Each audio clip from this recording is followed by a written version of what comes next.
Okay, we didn't finish off this passage because there's really so much in it. So we're going back to James chapter 1 and going to verse 12. Happy is the one who endures testing, because when he is proven to be genuine, he will receive the crown of life. Now, happy is the one. Let's remember and let our minds be cast back to the Sermon on the Mount. Blessed is the one. So we're talking about that same kind of that good life that he's talking about, because when he's proven to be genuine, he will receive the crown of life that God promised to those who love him. Let no one say when he is tempted, I am tempted by God, for God cannot be tempted by evil, and he himself tempts no one. But each one is tempted when he is lured and enticed by his own desires. Then when desire conceives, it gives birth to sin, and when sin is fully grown, it gives birth to death. Do not be led astray, my dear brothers and sisters.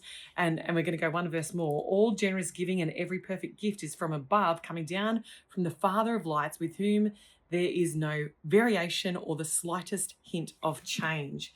Okay, let's think about this passage. We talked yesterday. He first talks about our faith being tested, and now he's talking about our flesh being tested. It's not the enemy who that is tempting his people. It's our own desires in this passage. It's not even the enemy that's coming against us. Now, the enemy, of course, will use whatever temptation we're going through, but James is outlining that actually this is starting with our own desires. It's the allowance of the imagination. It's the second look. It's the rationale of the lie that we've been told and coming into agreement. It starts out legitimate, but again, it's reminiscent of Jesus in Matthew. It's not just the murder, it's the anger. It's not just the adultery, it's the lust. And remember that if we group temptation under Jesus, we'll find that an appetite, you have an appetite, a physical appetite, hunger, thirst, sleep, rest, warmth, safety, sexual desire. You have an appetite. And the answer to that is the security. You have security in Christ. Another appetite is the ambition and the desire to, do great things and be recognized.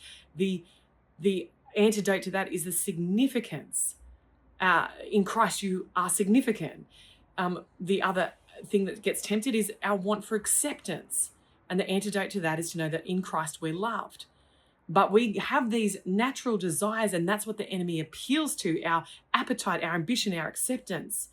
And we need to remember that we have security, that we are significant, and that we're loved. We need to stop the slow fade by remembering who we are and whose we are. Otherwise, it grows, and the result is death. And so God does test our faith, but he doesn't test our flesh. Our desire tests our flesh, and the enemy might use that to tempt us, but our desires tempt us as well. That's why we need to know who we are and whose we are, and there is no shadow of turning within him, that he changes not. His compassions, they fail not. As he has been, he will forever be. And when we fill ourselves with him and his good gifts, we no longer want the temptation